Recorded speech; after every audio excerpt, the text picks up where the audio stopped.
هردم خيالي، هردم خيالي، هردم خيالي، بين واسواسم خوني خيالي، روناهیم نین بینایم لیرن، تاوتم کردن خیالم ویرن، دنیای روناهم ماچی جحیمن، خماهم خمین، خماو خمینم غفار رحیمن.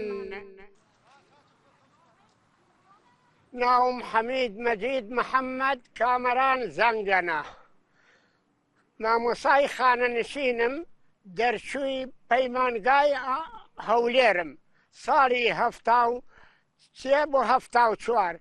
ئەوەڵ دەست بەکاربوونم لە مەکتەبی سەیدە بوو 14/10/74. وایستە من چەند بەرهەمێکم هەیە، یەکێ لەوانە دۆڵی گومار، ئەویتر دیوانی کارەسات بە زمانی کوردی هەمووی، و توانام هەیە بنووسم بەرهەمێکی تر. جایتر نازەم ئەمێنم لە تەمەنە یانە، وا تەمەنم لە 84 بۆ 85 ئەچێ. زمانی شعرم هەیە بە زمانی عەرەبی، بە زمانی کوردی، بە زمانی ماچۆ، بە ئەنگلیزیش چەند پەندێک ئەزانم ئەیگێڕمەوە ئێستەدی. سێنانی پارە وەکو چاڵایەکە بە دلیوان هەڵی کۆڕی. Getting money is like digging with a needle, but spending it is like a water soaking into sand. A lover dreams of his mistress, but the people dreams of their money.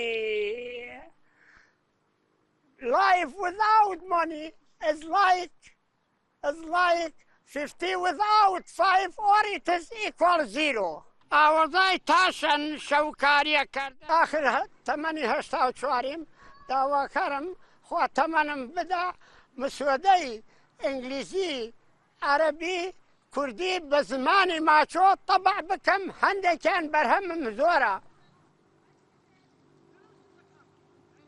آخر تمنيات شعب الكردي هو الانتظار، اللي هو طول أمطار فائضة لغسل حقد الكراهية بين الأحزاب الكردستانية.